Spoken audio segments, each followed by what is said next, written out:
шунавандаҳои азиз, ҳоло гуфтори дахумро аз силсилаи хониши бадеӣ аз рӯи романи Сотим Улуғзода «Восе» дар қироати Муҳаммадҷон Шодиев шунавед. аз рӯи ҳисоби ӯ музди галабон дар 2 ҳафта бо 14 сар асп, ҳар сари асп нимтангагӣ ҷамъ 98 танга мешавад. аммо Восе тапончаро дуздонд. баъди ёфт шудани тапонча бой ба Миршав ва одамони ӯ 60 танга хизматона дод. сониян дар ғузор ӯ аз ошнояш барои Восе ба 15 танга яктаҳу лозимӣ ва чоруғ харид. бой Восеро бо розигии худаш ба галабоне киро кард.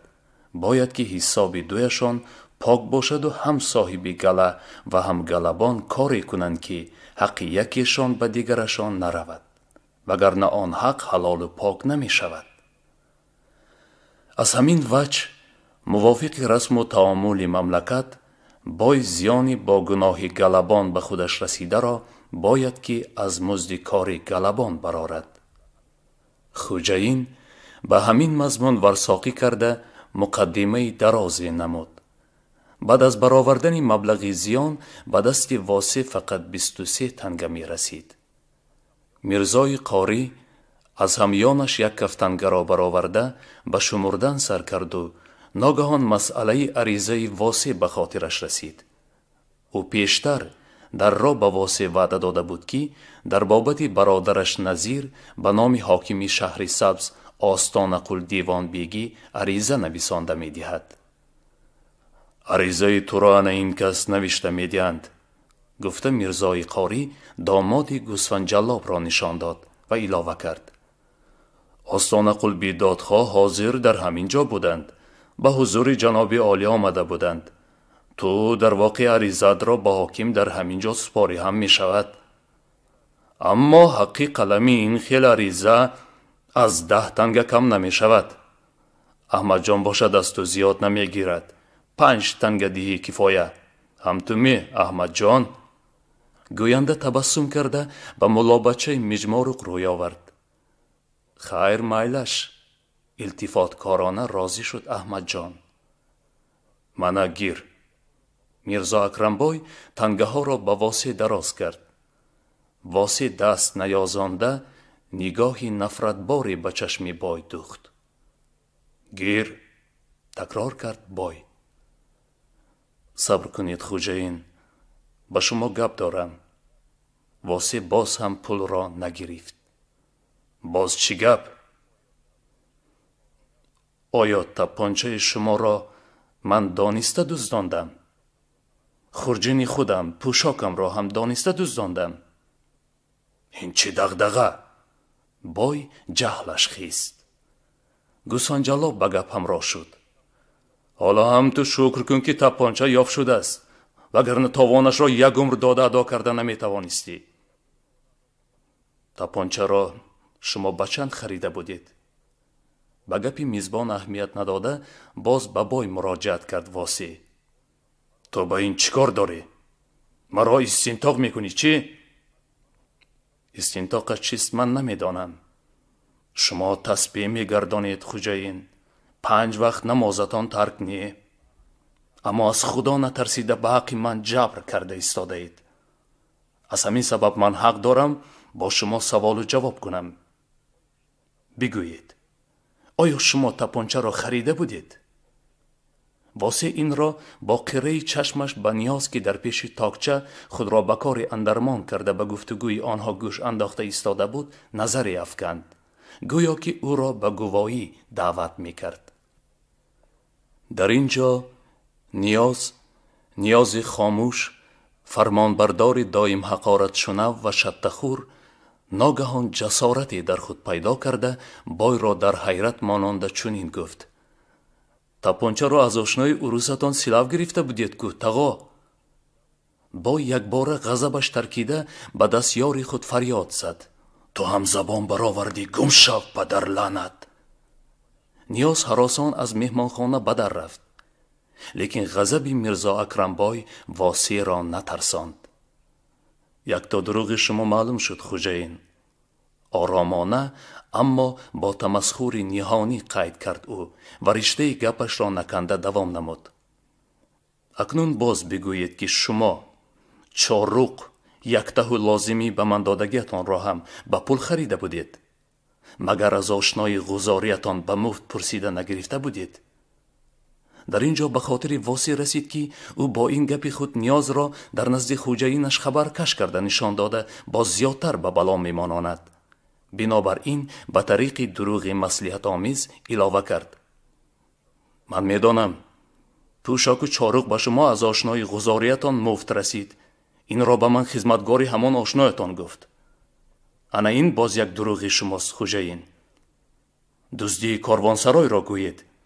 از آن دزدی شما نه، من ضرر کشیدم. من خدمتگار شما شده در کاروانسرای خواب کردم و خورجینم را دزد برد.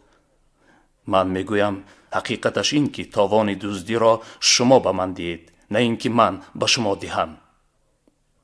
واسی سری دوزانو نشسته دستهای کلان کلان جوازکشانش را به زانوانش پخش کرده سخت گپ میزد.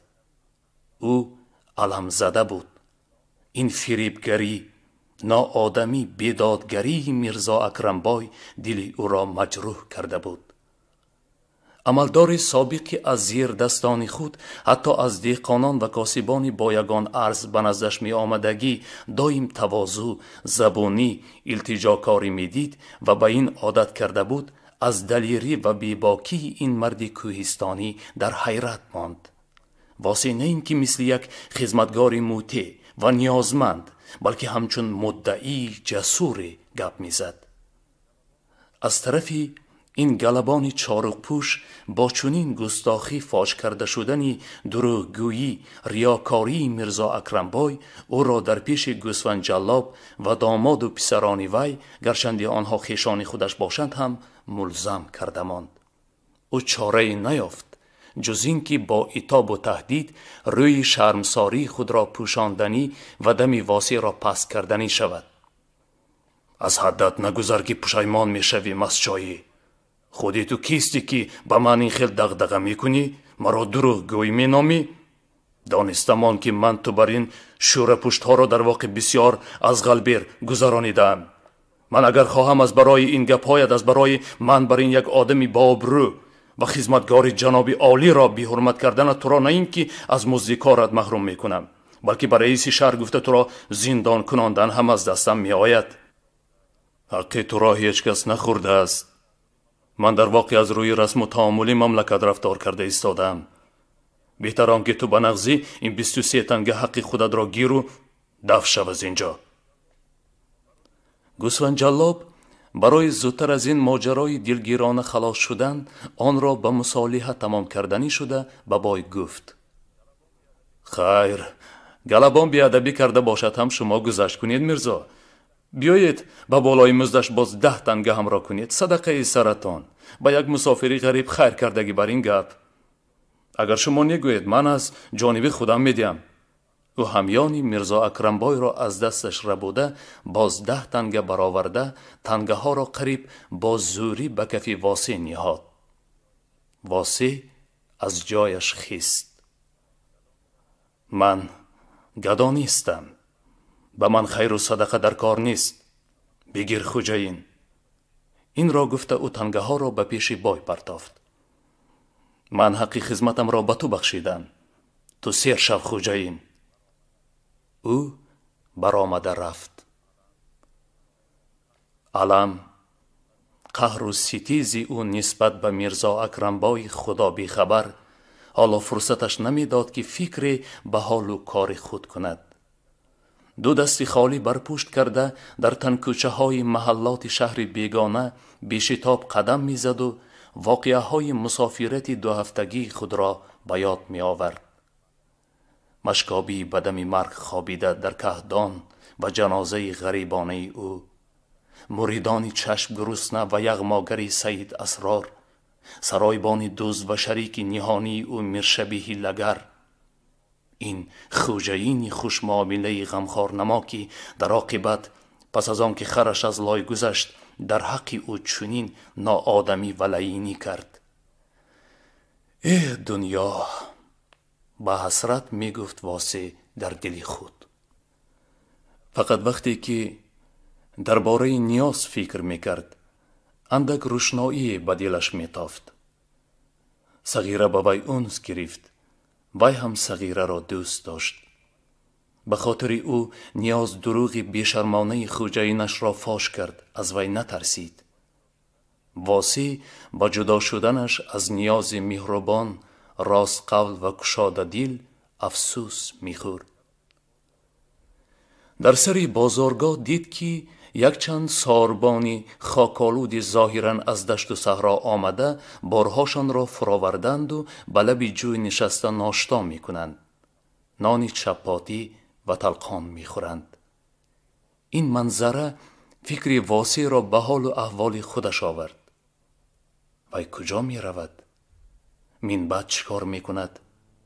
تنی تنها بی پول، بی مکان، بی کس و کوی در این شهر مسافری حالش چی می شود؟ مقصدی مسافرتش که نظیر است. با آن سیاه‌بختی ناکام چگونه باید رسید؟ شهر سبز کجاست؟ و حاکمی آن که می گویند حالا در این شهر می باشد کدام باشد؟ عریضه را به کی باید نویساند و چطور به حاکم رساند؟ خیر، یگان علاجش یافت می شدگی است. خودم باشم مرد تنصیحتم به قوتم، نخواد که در این شهر کلان به خود کاری و مزد پیدا کرده نتوانم. باز فکر می کرد واصی. ذاتاً وی آدمی از خود دلپور و خود باوری بود. در هیچ حالت ناامید و مایوس نمی شد. او به میدان پیش قلعه حاکم برآمد. قلعه در بلندی کنار دریا جای گرفته اسرارانگیز و هولناک می نمود. در میدان که بازارگاه نیز آنجا بود، در بین مردم بازاری سربازان و سپاهیان بسیار وامی خوردند. رسته و بازارهای دیگر نیز در گرد و پیش و دور و نزدیک قلعه واقع شده بودند. مسافری ما را تماشای آن رسته و بازارهای سیرمال و سیر آدم به خود مشغول داشت. در دوبری کوچه زیچ دکان و دکانچه های پر از میوه خشک‌تر، سبزوات، ماهی بریان، کله‌قند و نبات و حلوا. اینک باز پهلوی دیگری بازار. کنار و لنگه های گندم، جو، برنج، جواری، کنجید، پشت کنجاله. این کنجاله ها دقت جوازکشی ما را مخصوصاً جلب کردند. باز بازار نان. در دهها سبد قبد نان کلچه های سرخ و سفید و اشتها انگیز. رسته بزازی.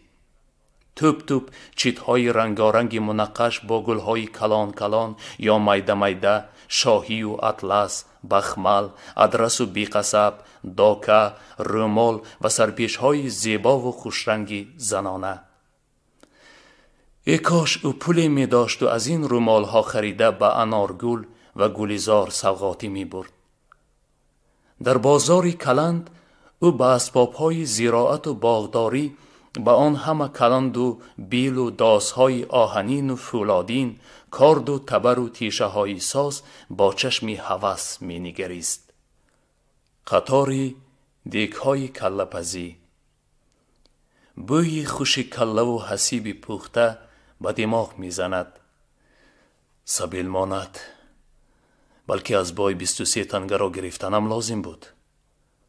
از قهر و ستیز من فقط بای لین فایده کرد و خودم زیان کشیدم. گوشت خوری از کت برخاست و هماندم 5-6 نفر گرسنگانی نیم برهنه پیدا شده به کاسه او درفتیدند. در کاسه کمی شوربا و 2-3 پاره استخوان نیم خاییده باقی مانده بود. در بین غلاغله بازار نالیش گدایانی مرد و زن شنیده می شد. خیر کنید، الهی کم نشوید. در سری کوچه پرچنگ و خاک 10-12 نفر زنانی پیر و جوان قطار نشسته کاسه های چوبین و سفالین را در پیششان گذاشته از راه گذران خیر و صدقه می طلبند. روی زنها کشاده سری بعضی برهنه، بعضی در بغل و پهلوی خود کودکان خردسالی اوریان خاکالود را گرفته نشستند. 2-3 نفر زن جوان سربزیر افکنده یا رویهاشان را بانوی رومالهای چرکین خود نیمه پوشانیدند و آوازی بلند نمی برارند. اینها کی باشند؟ و چرا به گدایی مجبور شدند؟ واسی شنیده بود که بعضی جوان زنان بیوه و بیکس مانده گدایان به سری کوچه برآمده می نشینند تا شاید مردی پیدا شود که آنها را به زنی گیرد. واقعا هم اینک مردی چکمنی سرخ بطن از افتش دولتمندی از صحرا آمده نزد یکی از آن زنهای جوانی کودکدار دیکک نشسته او را به گپ گرفت و پرسش های او زنک شرمگینانه به پهلو نگریسته جواب می دهد. پیرزنی مشتیپری در پهلویش نشسته به او می گوید شرم ندار دخترم، گپ زن، شاید که خدا تو را نصیبی همین بای بچه کرده باشد. کنی رویت را درستر کشا بینم، گفت چکمنی سرخ پوش. خودش آستین زن را از رویش دور کرد. دستایت را نشانده؟ از دستت چیکار می آید؟ همه کار از دستش می آید. به جای جوان زن مادرش جواب داد. خاطر جمع باشید بای بچه، شکر دخترم بینایی، چقان، عقل هوشش بجا. یک شوی آدم شونده داشت. بیچاره عمرش کوتاه بود است، به نزدیکی قضا کرد. پشم رسیده می توانی؟ قالین بافته می توانی؟ باز دانستنی شد چکمنی سرخپوش. نکرده است کو، لیکن یک بار بینه در یاد گرفته کرده رفتن میگیرد بای بچه. خاطر جمع باشید. شکر دخترکم هوشیار، زیرک. خوب، من تو را گرفتم. قرار خود را اعلام کرد مرد. خیز، حاضر با من می روی؟ درف گرفته می روید می بای بچه. اول به خانه بیاید، با یک کاسه آب این را نکاح کنید و بعد نکاح آسانی می شود. در اول نکاح می کنم. خیز وقت رفت، من تیزتر برات برآمدنم لازم. مرد زنک را از دستش گرفته کشید. بچت را به مادرت ده. من هم با دخترم رفتنم لازم بای بچه. نالیش کرد کمپیری قاقی رویش برنگی چرمی کهنه. آخر منی مشتی پر بی گلسوم چیکار میکنم؟ کجا میروم؟ کجایی که روی اختیار داچه، جواب داد زن طلب. من تو را نگرفتم، دخترت را گرفتم. با نبیرت در خانه خودت شتن میگیری. من هر وقت به بازار بیایم از تو خبر میگیرم، آرد پارد آورده میدیم. جوان زنی شهلا چشم زار زار گریست. بچهش را به سینه‌اش پخش کرده بوسیده سر و روی و گردن وی را به آبی دیده‌اش تر کرد و بعد بچه را به بغل کمپیر پرتافته خود ناعلاج از قفای چکمنی سرخپوش روان گردید. در روزی روشن در پیش چشم واسی کاری شد که ظاهراً در این جاها کاری عادی به شمار می رفت و هر روز و هر ساعت واقع می گردید. اما برای چی باشد که دل سنگهای شهر آب نمی شد، قلعه حاکم به دریا فرو نمی غلطید و این مسجد و مدرسه های با حشمت همه بر جای ایستادن می گرفتند. فقط در چشمان واسی اشک حلقه زد. از 16 مسجد شهر پای همدیگر آواز مؤذن ها بلند گردیده مسلمانان را به نماز پیشین دعوت کرد. بعد دکان ها، رسته ها، چایخانه و آشخانه ها کم آدم و کم تردد شده ماندند. واسی گرسنگی حس کرد. در کیسه‌اش یک پول نداشت. افسوس خورد که چرا به تماشای شهر اندرمان شده به خود کاری و مزدی نجست. ممکن بود حمالی کند یا به آشپز و چایخانه داران آب و هیزم کشانده 1 تنگه نیم تنگه پیدا نماید. او به جستجوی همین گونه کار و خدمت تصادفی افتاد. اما کار یافتن آسان نبود. بازارها از مانند او جویندگان خدمتی و محتاجان لب نان پور بودند. او در عین در ماندگی و تنگی حال ناگهان نام خود را شنید. کسی او را از قفا جیغ میزد. اکاواسه! های اکاواسه! وی نگاه کرده نیاز را دید که به سویش می آید. خرسند شد. این تویی نیاز جان؟ من تو را پگاوباز می کابم. دویشان آن سوتر رفته در سری حوضی نشستند. چرا مانده رفتی اکاواسه؟ از تقایم پولاد را هم نگرفتی؟ تقایت مرا خفه کرد، بیقدر کرد. من میگویم هر کس خفه کند دشمنی من است. من خودم را به دشمنم محتاج نمی کنم. آخر تو در این شهر مسافری، بی کسی، بی پول چیکار میکنی؟ تنم صحت باشد رزقم را میابم نیاز جان. مردی کاری میکنی؟ نه سوداگری میکنم.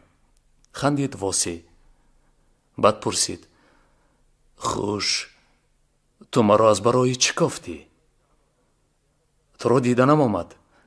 تو خیر و معذور را هم نصیحه کرده رفتی. انا بعد من میدانستم که تو پول نداری، جان نداری اکاواسه. من 10 تنگه را روز کرده مانده بودم. نیاز از نیفه ایزارش تنگه ها را برآورد. این را گرفتمان تا مردی کاری کرده پول یافتنت به تو در کار می شود. واسی مینت دارانه و دوست دارانه به چشم جوان نگریست. تو این را از کجا یافتی؟ خودم پیشتر 4 تنگه داشتم. بعد تقایم در ایدی رمضان ایدی داده بودند. انا بعد باز در غزار حلوا پلوا خریده خور گفته 3 تنگه دادند. من به خودت در کار می شود نیاز جان. حالی حاضر به من در کار نه. گرفتم آن اکاواسه. هر وقتی که پول یافتی میدی. من کی پول میابم و باز کی با تو وا میخورم.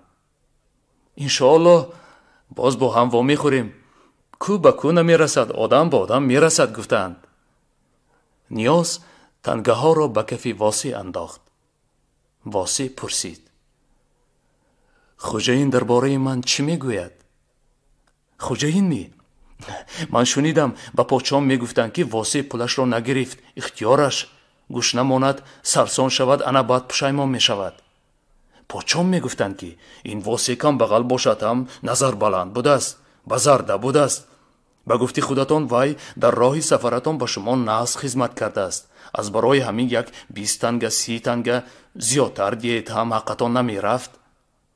14 سر از را نگاه بین کرده از حصار تا قرچی آورده رساندن کاری آسان نیه.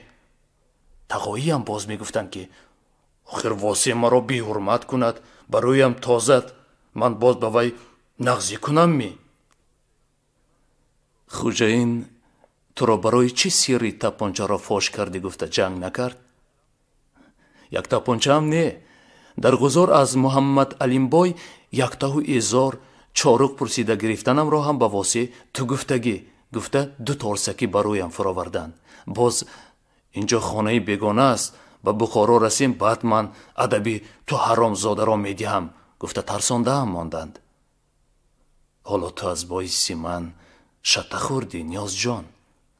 هیچ گپ نیا واسی. از باعث تو نه. خودم زبانم خورید. دروغ گفتن خوجین را شنویده طاقت کرده نتوانستم. تو بچه ناترس بوده ای نیاز جان. حقگو بوده ای. بارک الله. طرفی مرا گرفته به دلم قوت دادی. این یکی تو را من اصلا از یاد نمی برارم. نیاز گفت که او با تقاییش پگاه به بخارا روان می شوند. دوستان خیر و خوش کردند. واسی از نان وای 1 تا نان از کلپز 1 پاره گوشت خریده در سماوارخانه با 1 چاینک چای تناول کرد و بعد باز با جستجوی کاری و خدمت گردش خود را در کوچه و بازارها دوام داد. اما کاریابی آسان نبود. حمالی به او مصلحت داد به پشت مدرسه بیکی رود که در آنجا بازار مردیکار است و او شاید در آن بازار به خود کارفرمای پیدا کند. در بازار مردیکار 15-20 نفر مردانی جلهندی پوش در سایه صده پیر خسته حالانه با کلند و داس و ارغمچین های خود نشسته بودند. واسی هم در یک کنار نشست. بعد یگان 2 ساعت یک مردی شکم کلانی سیریش آمده خواستگاری یک نفر مردی کار شد. همه کارجویان یک باره خیسته آن مرد را میانگیر کرده انا من مرا گیرید گویان به تولا و زاری در آمدند. مردی کارگیر به سر تا پای هر کدام آنان با چشم خریداری ذهن مانده یک تا با قوتترشان را انتخاب کرد و گرفته برد. باز ساعتی گذشت. روز به بیگاهی نزدیک شد. دیگر مردی کارگیری پیدا نگردید. کارجویان یک تا مانده رفتند. شب واسی در مسجد یکی از محله ها خواب رفت. پگاهی دیگر او به یک سماوارخانه آب کشانده و در یک آشخانه هیزم کفانده داده 2 تنگه کار کرد. او از سماوارچی پرسید که اهل حاجت اگر به کلانها عریضه دادنی شوند عریضه هاشان را در کجا و چگونه می نویسانند؟ سماوارچی او را به 4 سو روانه کرد که در آنجا یک ملای پیر خطهای مردم را نوشته می داده است. واسی به 4 سو رفته ملا را یافت و یک پیرکی بسیار لاغر و رخساره هایش چوکیده بود که در چشمش عینک ریسمان بند داشت. در تگی تاق 4 سو به کرسیچه نشسته نای قلمش را به دواتی در زمین ایستاده خلانده بر روی کاغذی بر زانوش نهاده می راند. یک مرد و یک زنی فرنجیدار آمده مکتوبی از کیم کجا به خودشان رسیده را خواننده نیم تنگ مزد خطخوانی او را داده رفتند. چون پیرمرد از خطنویسی فارغ گشت واسی از وی عریضه به نام حاکم شهر سبز نوشته دادن را التماس و مضمون عریضه را بیان کرد. بنویس که نظیر ولدی خوش محمد یک بیچاره کوهستانی خودش آدمی پاک خدا ترس است آدم کش نیست. از بیچارگی به شهر سبز آمده بود برای مردی کاری. به گردن او تهمت آدم کشی را زده ناحق در زندانش انداختند. التماس این که جناب حاکم عدالت کنند نظیر بیگناه را آزاد کنند. ملا عریضه را نوشته داده از واسی 2 تنگه حق قلم آن روزه بازیافت بیچارگی او را گرفت. واسی از او پرسید آستانه قلی حاکم که حاضر در همین شهر بوده است در کجا می ایستد و عریضه را به او چطور باید رساند؟ پیرمرد جواب داد قش آستانه قل در کدام یک باغ بیرونی شهر در نزدیکی 4 باغ حاکم قرشی است. عریضه را به ارده برده داده به دست عریضه چی دادن لازم است. وی بعضی روزها در پیش دروازه ارده عریضه های اهل حاجت را قبول می کند. بعد 1 هفته از حاکم جواب عریضه ها می براید. واسی همان دم به طرف ارده قلعه شتافت. دروازه‌بان های ارده به وی گفتند که عریضه چی امروز کیها عریضه های مردم را گنداشته برد. شما گفتار 10 را از روی رمانی صوتی ملکزاده واسی در قرائت محمد جان شودیف شنیدید.